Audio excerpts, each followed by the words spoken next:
everyone, welcome back to my channel. It's your girl Amanda the author, and today we are talking The Conjuring 3. Now, for those of you who are new to my channel, or if you haven't been here in a while, welcome back. I am an author, and so I review movies, TV shows, books, and the like, and offer my author perspective. So if you like that kind of content, if you want to know a little more about the writing of your favorite show or movie, get a little gossip, hear a little trash talk, then go ahead and subscribe to my channel. Today I'm talking about The Conjuring 3, The Devil Made Me Do It. I will be looking at the writing overall, I'll discuss some of the issues that I had with it, and then at the end I'll provide some tips and tricks for all you writers out there to avoid some of the mistakes that this movie made. So let's get started. Alright, so I'm going to give you a brief rundown of this movie for those of you who haven't seen it. There will be spoilers, so prepare to be spoiled, I guess. The Conjuring 3 is the third in the, I guess what I'll call Conjuring sequence, the movies that specifically feature Ed and Lorraine Warren as main characters. It is the, I believe, ninth in the Conjuring universe, which includes movies like Annabelle, The Nun, La Llorona, and things like that. This is the first movie in the Conjuring sequence not directed by James Wan, which I think a lot of people have brought that up because it does feel like a different movie. The essential part of this is Ed and Lorraine Warren are trying to save a young man and prove that he was demonically possessed when he killed his landlord. And this is based off of a real-life case of a man named Arnie Johnson who did tragically kill his own landlord, and Ed and Lorraine Warren were involved and, again, were trying to prove that he was demonically possessed. In this movie, there's a young boy who is possessed, and Ed and Lorraine Warren go to save him. Arnie, the young man, draws the demon into him to save the young boy, and then immediately starts to feel the symptoms, I guess, if you will, of being possessed. He then kills his landlord, thinking that he's this demon, and Ed and Lorraine Warren are trying to figure out what is going on. They end up finding out that a curse has been placed on the young boy by an occultist, and they end up finding out that this is not the first time this occultist has struck.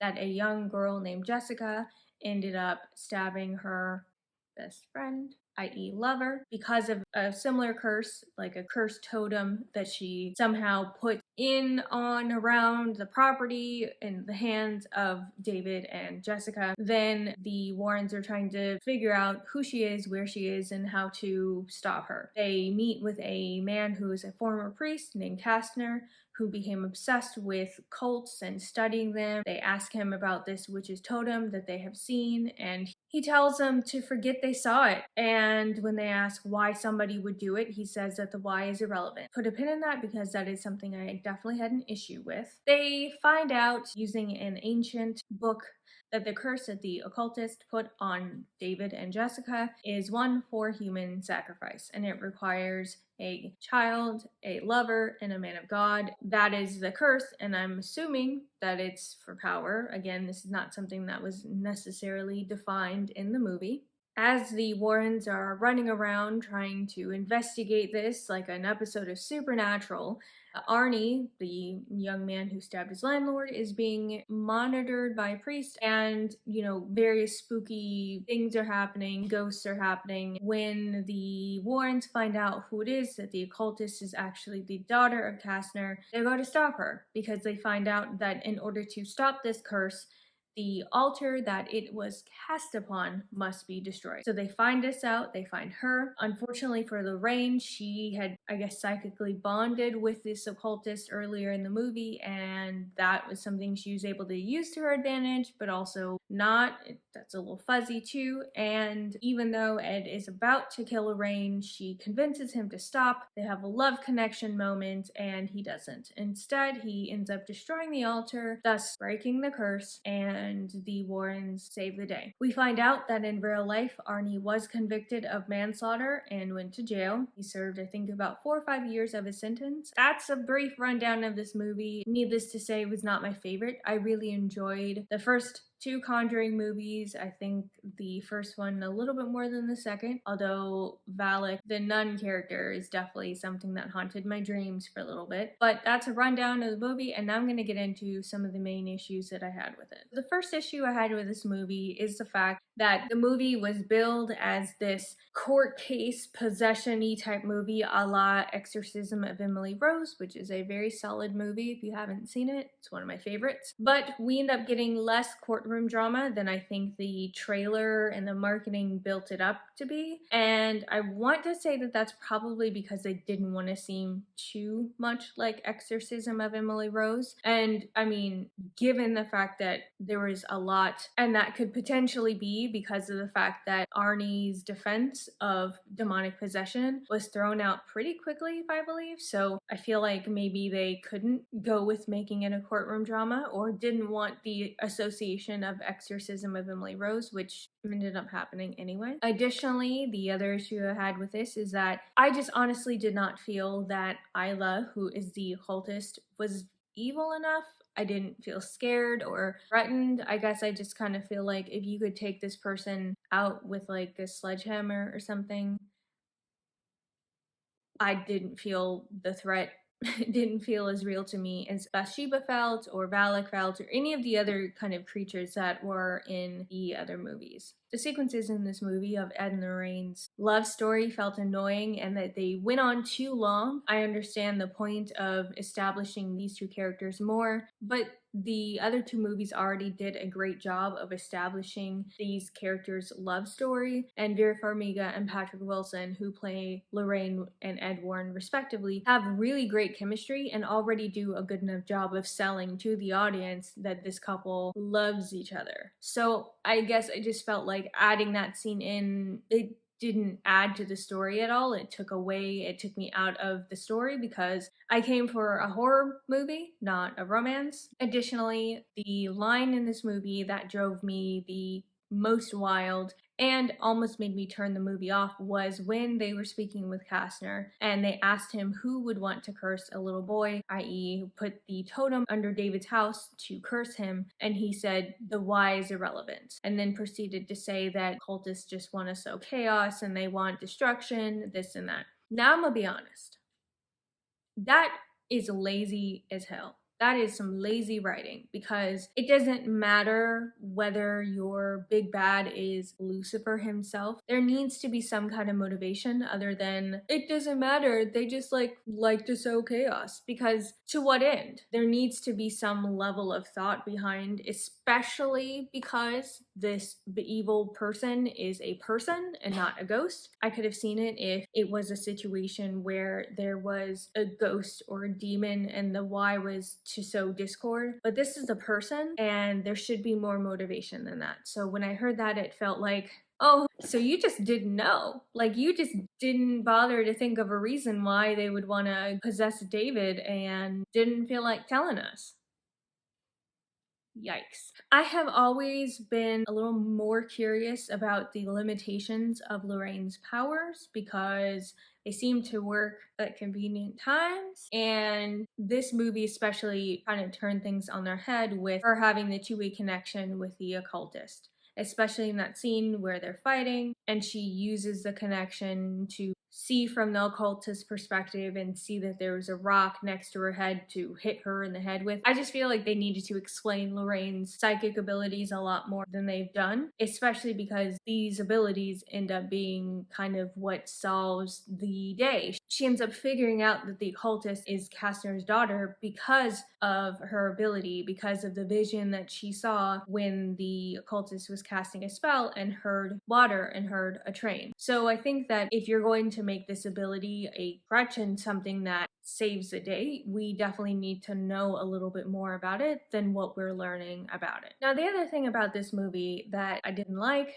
the other writing aspect of it, is that the lore in this movie doesn't exactly make sense. The curse, right? The curse that this occultist is using, presumably to get power or whatever the hell, requires the souls of a child, a lover, and a man of God. David was going to be the child. Presumably the lover was Jessica, even though they straight washed that part in the movie and tried to say that that was her best friend. Mm-mm. We know the truth, girl. And then obviously Ed Warren being the man of God. It's not explained, again, how Isla knew David, knew Jessica, targeted them. Did she pass them on the street? Did she? I think it would have been even scarier if we saw that bit of her perspective, because this is a human. We could have seen that, kind of seeing her meticulously planning. Maybe she used to live in that house. Maybe she babysat David. Maybe she babysat Jessica. Whatever the hell. It would have been, I think, a lot scarier knowing that motivation. And also, wasn't the curse already broken when the demon left David and then went into Arnie? Or did she plan on getting another child? Because it feels like lazy writing there if that's not the case, because you would think that it would have been broken after she didn't get the first soul. I'm assuming she got the second because dear Jessica did pass away and kind of completed that section of it. But then again, if she did, how could Arnie have been the child, because he's a grown-ass man? So the curse doesn't make any sense, and this is kind of the thing that this is kind of the scary part of this movie, and it doesn't make any sense. So that was another issue that I had with the writing, is that it's a lore, it's a magic, and you don't understand your own magic enough to make it make sense. I hated it. I wish they would have explained the significance of the altar being the thing that needed to be broken or to be destroyed. It kind of just felt like they threw that in there to get that cool shot of Patrick Wilson using the sledgehammer to destroy the altar, which again is a really great shot, and Patrick Wilson is fine as hell. But there's no explanation for it, so I'm just sitting here like, cool, yeah, that makes sense. I wish there could have been some kind of counter spell or some other thing that they had to do, destroy the chalice maybe that she was using instead of the altar. But again, that wasn't explained, because the lore in this movie isn't explained, because they didn't give a shit about the magic in this film. Finally, I took issue with the ending of this movie. Now, if you look at the history of the first Conjuring movie, right, it follows the Perron family. They ended up staying in that house, I think, for a couple years after the Warrens ended up coming. I think even 9 years they stayed total, because I think the incident happened in 1971. And then in the case of the Enfield poltergeist, I think it was the same thing. The family ended up staying there. In this situation, Arnie went to jail, and perhaps there was no other way they felt they could end it. I think this might also perhaps be the ending to the Conjuring sequence, i.e. the movies specifically focusing on Ed and Lorraine Warren, but I didn't like it. I wish there would have been some kind of moment with them speaking to Arnie again in the end, instead of it just feeling like, oh, cool, Ed built her a gazebo, because remember that time when they kissed under a gazebo like 40 years ago? I wasn't thrilled about the ending, so there it is there. Now I'm gonna get into a couple of things that y'all can avoid, because honeys, I know you can do better than this. So first things first is mind your lore. Now, if you know me, you know that I am all about the magic. My books have magic in it. Most of the books that I plan to write in future have magic in it. And so I really pride myself on making sure that the stuff that I write is fully magical and makes sense. When I say mind your lore, what do I mean by that? I mean, take some time before you start writing whatever it is you're going to write and carve it out. Do some research on existing magic systems if you're going to use an existing one. Do some research on existing magic systems if you're going to create your own, and then actually sit down and write some of this out. Do a book Bible or something like that, even a Google Doc, even a notebook where you can keep all of this information on your magic system, and make sure that you're answering and addressing the limitations that magic should have. Like in Charm, the witches can't use magic for personal gain. In my series, the witches can only use specific powers that correspond with their element. So they get magic from one of the 4 elements. So if you are somebody who gets magic from the element of air, you would not be able to control fire. That is a limitation, especially if you're using it to fight the vampires that are in my series. So the lesson here is mind your lore. As it relates to The Conjuring, the woman needed 3 things, and yet she did not get the first one, the soul of a child. Now, I would think that unless she was actively making plans to find another child, that would have already rendered her curse null and void because the demon traveled from David to Arnie. And we don't see any association with him being religious, so therefore he wouldn't be the man of God. And like I said, homeboy is a grown-ass man, so he would not count as a child. So the fact that the curse was still in play at all did not make sense. Again, of course, they needed this to be in play to keep the tension in the movie, but that doesn't mean that it made any sense. So I think you have to have those moments where you weigh, okay, what makes sense for this magic and what makes sense to keep the tension, and try to find the happy medium there so that your audience isn't taken out by those logistical issues of the curse should have been done, ended, basically. Additionally, if you're going to have any of your characters have any kind of magical powers, again, it's important to understand the limitations of those powers, understand and know what they can do, and then also show your audience, either your readers or your watchers, right? Because with Lorraine's power, there are moments where it works perfectly for her and she's able to get a vision on the spot, but then other times where it doesn't. Again, abandoning that logic to up the tension, but I feel like if you have to consistently do that, you just shouldn't have a magical character anyway. If you can't make your books or movie or whatever it is full of tension while also having your characters able to use magic. Another thing that's not explained is the extent of the occultist powers in this movie. My second tip is that villains need motivation too. Yes, my friends, if you're writing a villain, they should have as much motivation as your protagonist, if not a little more, I would argue. You need to know what your villains are up to and why they're doing it, especially if they're human. I think you can get away with a little bit of, they do it just because, or they're doing it for the scares if you have a ghost or a demon. But if you take a look at the first Conjuring movie, even the villain in that movie, Bathsheba, she had motivation. She didn't want anybody on her land. That was her house. That was her land. And she is punishing the mistresses of the land of her house by making them do what they did. You've seen the movie, I won't go into it. So even in that movie, the ghost, demon, whatever, the villain had motivation, and therefore the villain in this movie should have had motivation too. They were human. I wanted to see it, and I didn't. You never want your readers or watchers to feel like the villain isn't villainy enough. Part of that has to do with them not having motivation, with them not understanding, or with your readers or watchers not knowing more about the villain and therefore not being scared by them. So if you are writing, saying things like the why is irrelevant is just lazy writing, and to me it makes it seem like the writers of this movie couldn't think of a good enough answer other than power and shit. Let that be a lesson. If you are writing any kind of villain, any kind of story where you have a villain, they need to have some motivation. Give them something that they're doing this for beyond they want absolute power. But why?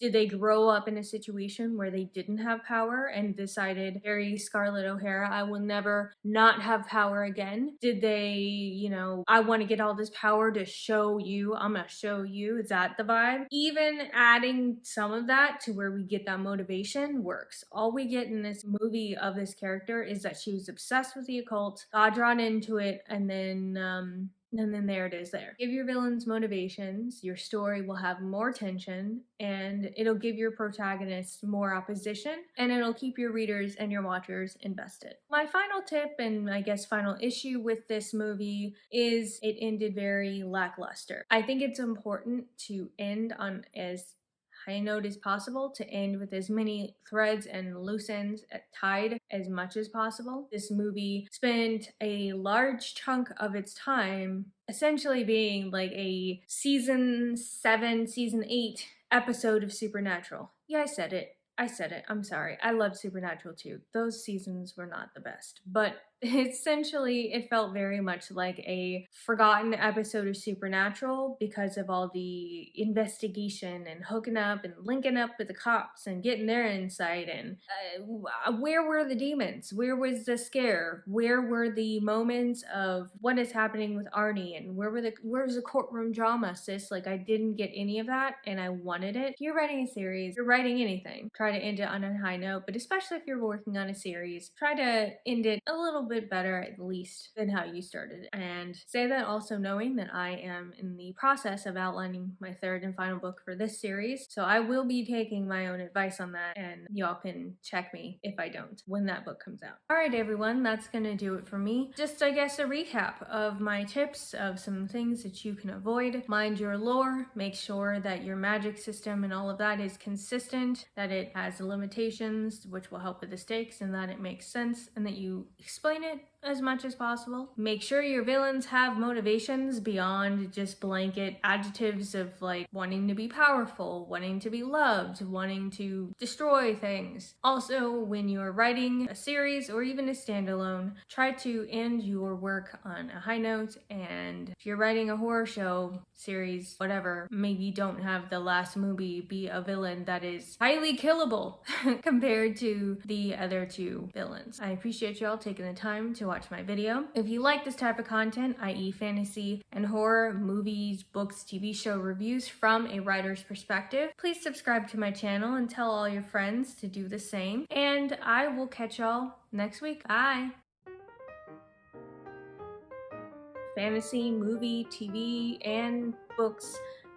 Ed and Lorraine Warren are trying to save a young man who is...